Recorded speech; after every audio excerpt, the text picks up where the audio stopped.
وارحمنا عند الموت ولا تعذبنا بعد الموت ولا تحاسبنا يوم القيامة ولا تحاسبنا يوم القيامة إنك على كل شيء قدير. اللهم اجعلنا من أهل القرآن اللهم اجعلنا من أهل القرآن الذين هم أهله وخاصته يا ذا الجلال والإكرام يا ذا الجلال والإكرام. اللهم ربنا لك الحمد كما هديتنا للإسلام وعلمتنا الحكمة والقرآن يا مقلب القلوب ثبت قلوبنا على دينك يا مسرف القلوب سرف قلوبنا على طاعتك. اللهم اكفنا بحلالك الحرام واغننا بفضلك عمن سواك.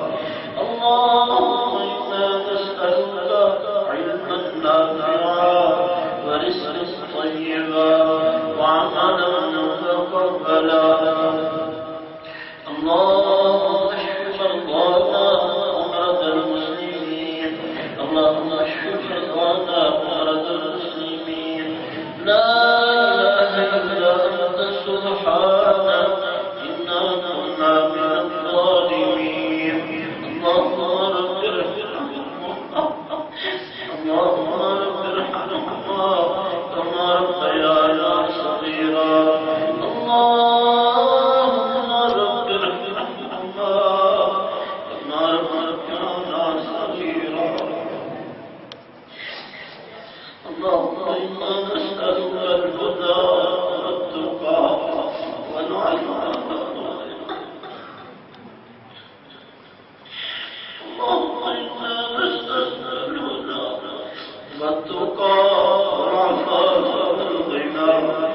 اللهم إنا نعوذ بك من جهد البلاء ودرك الشقاء وسوء القضاء وشماتة الأعداء.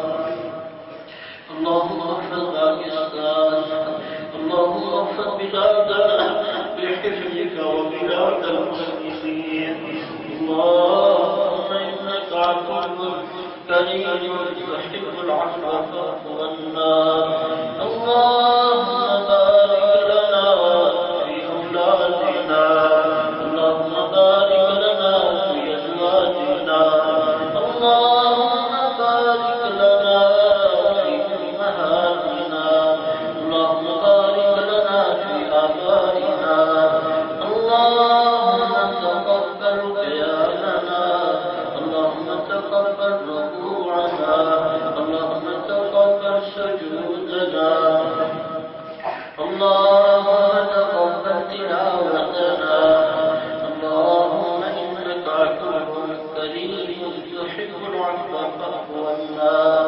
اللهم اغفر لنا وارحمنا وأهدنا وعافنا وارزقنا.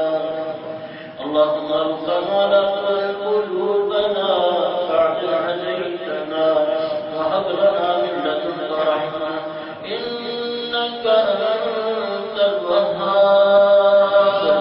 اللهم ربنا ظلمنا أنفسنا وإن لم تغفر لنا وارحمنا لنكونن من الخاسرين. اللهم ربنا آتنا في الدنيا حسنة وفي الآخرة حسنة وقنا عذاب النار. اللهم ربنا لا تجعلنا فتنة للقوم الظالمين ونجنا برحمتك من القوم الكافرين. اللهم ربنا عليك توكلنا وإليك أنبنا وإليك المصير. اللهم ربنا تقبل تقبل منا إنك أنت السميع العليم وتب علينا إنك أنت التواب الرحيم. صلى الله على